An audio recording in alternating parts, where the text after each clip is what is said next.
Hello and welcome to our Publisher Spotlight focus on books for younger readers that are coming out this fall. And I am excited to start off with Rosas Big Boat Experiment. You're thinking, wait, this book is already out, but it's coming in a bilingual format. All 4 of the Rosa STEM books are coming out in bilingual formats. And if you don't know these books, they are so good.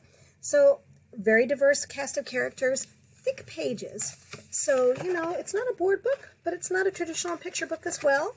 And you can follow along and actually do the experiments. So this is perfect for at-home learning or just a rainy day Saturday or for classroom use and library programming. So these are the Rosa books. Just love it. Every one of them is a gem. Next up, from Burbet Books. And if you're thinking, I've never heard of Burbet, there's a reason for that. They are Australian, and this is their first list in the U.S. We're so excited to have them here. They won the Bologna Publisher of the Year in 2017 for Oceania. And this one, I think, is destined to be a read-aloud favorite when you have story times for really young children. It's hard to find books that are going to work for them, but this is going to be a winner. And, don't worry, I'm not going to read the whole thing. By Philip Jalbert. No! Don't touch the butterfly. If you do it, it will fly away. And the butterfly will make a petal fall. And, of course, you can get the kids to say "and" with you. The petal will fall on a dung beetle that will lose its ball of dung. And anytime you can say dung and explain what it is during story time, it's a win. The dung ball will fall into a river, and the ball will block up the water, which will rise and rise and rise until it forces the dam wall to give way. And you get the idea. It goes on and on and on. And is so much fun. So that is from Burbet Books. They have 4 books on this first list. Check them out on our Pinterest page. Another fun read aloud is Jet the Cat is not a cat. Well, he is, but Jet likes to do things that cats don't typically like to do, and when all the other animals start chastising him for that and say, hey, you can't do that, you're not a frog, and frogs don't actually do this, then you know what? They all learn in the end to celebrate their differences and realize there are things that they do that are not typical for their species as well. So do what you want to do. Be who you're going to be. It's okay. Fantastic illustrations. And I want to point out the words in here. So these are from Barefoot books that are done in other countries. Isn't that cool? Little Easter egg for people who love children's book art. So there you go. That is Jet the Cat is not a cat. Sorry, Mrs. Cake. This is by Kate Milner.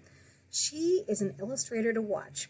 She had a Kate Greenaway shortlisted book, her very first time out, and I think she's going to do amazing things, and excited to be able to share Sorry, Mrs. Cake with you. This is a book about a kid who notices. They're having a big party, everyone's enjoying things. This is before the pandemic. And Mrs. Cake is very quiet and has been working to make all these wonderful, delicious things, and the grown-ups just kind of ignore it. So the kid makes sure they all say sorry that they ignored her, and then they all enjoy things together. So this is a lovely story from Tiny Owl Books, and Tiny Owl is the publisher is Delaram Gunimifard, who is featured in the USBBY session at ALA Annual. So be sure to check that out. More of her work. I have an audiobook here from Dreamscape Media, and this is Juneteenth by Floyd Cooper. This book has been out before, you know this, but now that it's an official holiday, how exciting is that? You know, this book needed to be in every library collection before that. Now you need several copies. I'll just leave it at that. So this is Juneteenth. It's available in audio and video. And the narrators are Rhett Samuel Price and Tyler Collier. So it's good and just a wonderful special thing you should have. And I'm finishing up with Lunch Every Day. This is by Catherine Itoshi. Please check out our interview with the lovely Catherine Itoshi. You know her from 1 and 2 and 0 and these beautiful hands. She's had so many amazing books. And this is an F&G. So let me share this with you.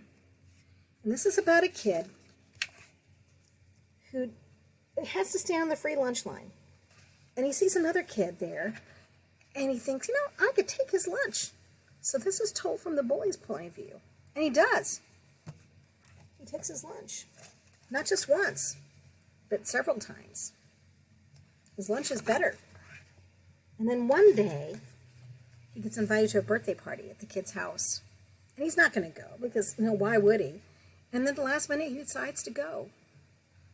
And when he enters in the door, he doesn't have a gift. And he sits in the living room. And he realizes that the skinny kid, his father's passed away. And he sees the mom and the kid looking at him. And he's like, oh no, this is not going to be good. The mom walks right up to him and sees him, like really, really sees him. And then she says in a real quiet voice, Jimmy, what would you like for lunch tomorrow? I hear you like my lunches. And that is how Jimmy got lunch every day. And a whole lot more. An amazing, amazing story that gives you all the feels and is a really honest look at food insecurity and the roots that could be of one child who was a bully. And here's the extra cool thing, is that this is based on a true story about this guy right here, Tim Perez, who is an educator in Northern California, and he just has done amazing work with kids there. And one day Catherine was saying, how did you get to be you? And he said, well, I was on the road to prison. And this act of kindness changed the course of his life. So with that, I will leave you with this thought that an act of kindness can change a life. And I'm sure you have done many, many, many acts of kindness during your time as a librarian. So thank you for what you do. Check out these and other books in our ALA Publisher Spotlight Showcase. Thanks so much for doing what you do.